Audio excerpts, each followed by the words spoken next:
News Alert.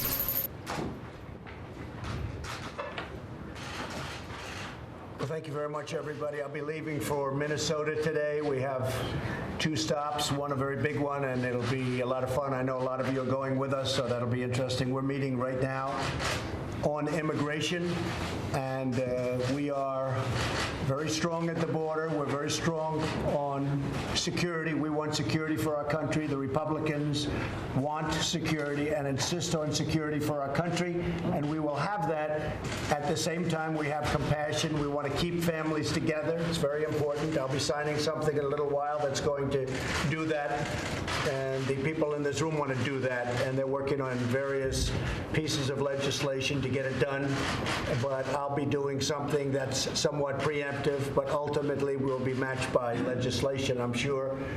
We're having a lot of problems with Democrats. They don't want to vote for anything. They don't care about lack of security. They really would like to have open borders where anybody in the world can just flow in, including from the Middle East, from anybody, anywhere. They can just flow into our country. Tremendous problems with that, tremendous crime caused by that. We're just not going to do it. I do want to say that because we're all so busy, and I just mentioned to the congressmen and the senators in the room that we are going to cancel and postpone tomorrow's congressional picnic. We have a congressional picnic tomorrow, and I was just walking over to the Oval Office and I said, you know, it doesn't feel right to have a picnic for Congress when we're working on doing something very important. We have many things that are important. We're talking about trade. We're talking about many, many things. But it didn't feel exactly right to me. So we will be officially postponing the congressional picnic for tomorrow. We'll make it another time when things are going extremely well. And they are going for the country extremely well. We have record-setting numbers in every way economically, but we want to solve this immigration problem, which is going on for 40 years more. It's been going on forever, and we want to see if we can solve it, so we are canceling or postponing the congressional picnic tomorrow. Would anybody in the room have any question or statement that you'd like to make while the press is here? Anybody? Anybody? I'll say one, Mr. President. Yes. You know, on the issue of immigration, trade, and investment, these are all areas where Congress has a lot of authority under the Constitution, and you have authority. The executive branch has authority under the Constitution. I think that's why meetings like this are really important, bringing the leadership on both sides together because they're important issues. So appreciate the opportunity to let you see our views, hear our views on these issues where we share authority on important matters.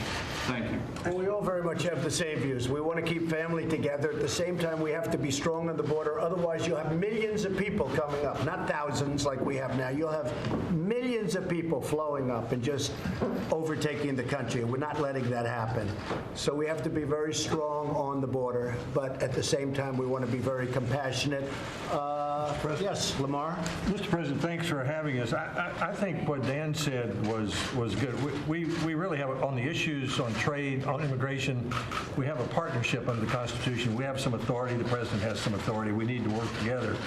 I was thinking this morning when we look at President Nixon's portrait in the White House, we think that he did the unexpected and he went to China, because he could do that. He was in a position to do it. And President Reagan did the unexpected. He went to the Berlin Wall in Moscow. And when we were here a year ago, I think I suggested to you that immigration, which has bedeviled us for 40 years, as you've said, I believe you're the president who can help us solve the immigration problem with your leadership. You may be able to do for immigration what Nixon did for China and Reagan did for the Soviet Union, and a lot of us would like to work with you on that.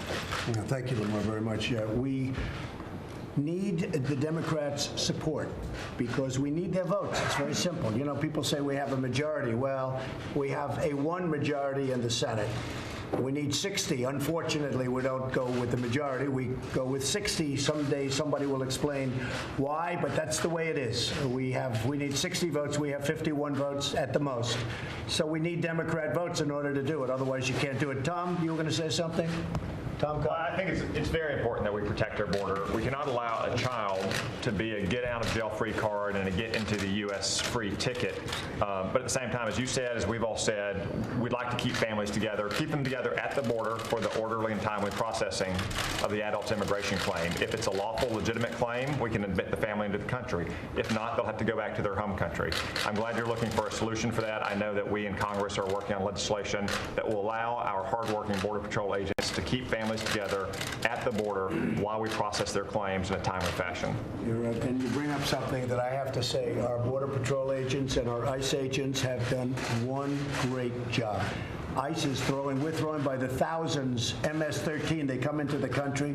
We're liberating towns on Long Island and other places. We're throwing them out by the thousands, but we need laws that don't allow them to come back in. Mac, you've been very involved in this issue. Do you have anything to say? Well, Mr. President, there are a number of issues that we're going to be able to discuss today that touch on our country's national security. And certainly controlling who and what comes across our border is an element of national security, as we do the compassionate thing with families. And I look forward to working with you to further strengthen our military. Together, we have turned around a declining situation, but that's also part of what we need to do together. Back to Lamar's point about we both have responsibilities, we can do more together. I will say, with all of the numbers that you see, if we weren't strong on the border, you'd have hundreds of thousands of people pouring through the border. They'd just be pouring through, and the country would not be the country anymore. Lindsay? We've got a big, massive mess that's been going on for decades, and we're all going to fix it one day, I hope. But we've got a specific problem that puts the country in a dilemma. Here's your dilemma, as President Obama's dilemma, our dilemma. If a family shows up at the border and we let the family go into the country and say, please come back for your hearing, about 80% of the time, the adults never show up for the hearing. I think most Americans feel like that is bad. It will create a third wave of illegal immigration. I want to be fair to the people who came here under the old system, but I don't want to create incentives to create a third wave. The other choice is if you detain the parents who broke the law under the Flores decision, you have to break the family up. So there's a 1997 Supreme Court case that we've got to deal with. So I would urge my Democratic friends to see if we can find a way to keep families together, have a legislative fix to the Flores decision, and argue about the other things later. Because right now, Mr. President, you're in a real bind. If you detain the adults, the law requires the children to be separated. If you let the adults into the country, they never show up.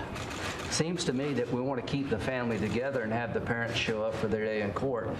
To Senator Schumer, I know there's a lot we don't agree on, but surely to goodness we can fix this court decision because the country's in a bad spot, not just you.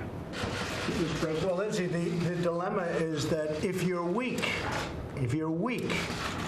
which some people would like you to be, if you're really, really pathetically weak, the country's going to be overrun with millions of people. And if you're strong, then you don't have any heart. That's a tough dilemma. Perhaps I'd rather be strong, but that's a tough dilemma. Yes, go ahead, Ron. In our committee, Homeland Security, we've held 30 hearings on border security, and you know how much I like data. And Senator Graham mentioned the fact that we have these incentives.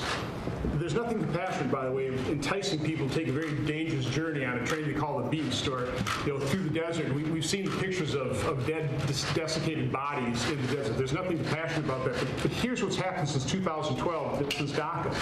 Just talk about unaccompanied children. Prior to that, somewhere between 3,000 or 4,000 unaccompanied children from Central America came into this country. Then DACA was instituted in 2012, and that problem skyrocketed. The numbers on it, about 225,000 unaccompanied children just from Central America, about almost 500,000 family members. So we've got another 750,000 individuals, very sympathetic, that we're just incentivizing for coming. And we have to stop. We have to stop those incentives. Our goal of our policy should be to reduce the flow of people incentivized to come to this country. And that's what strong enforcement actually does. So just so everybody knows, this deal was just about done. We had a deal signed. President Obama signed DACA. When he signed it, he said, I'm really not allowed to sign this, and I'm going to sign it anyway. But he actually said, I'm not allowed to sign this, never going to hold up. And they got a judge who held it up, and they got another one who held it up. Then we had a couple that turned it down, and it's going to be a Supreme Court issue. But before it was held up, everyone assumed that the DACA would not be held up, and we had a deal with the Democrats. It was a deal that everybody agreed to. It was $25 billion. We were going to build a wall. We would take care of many, many different things, including loopholes. It was all done, except when this judge ruled in favor of DACA, meaning that it could continue until we get to the Supreme Court, all of a sudden they weren't there anymore. And that's what happened, and that's why we're in this mess, because we had a couple of court decisions which is going to force an issue to the Supreme Court that shouldn't be forced to the Supreme Court. Yes, John?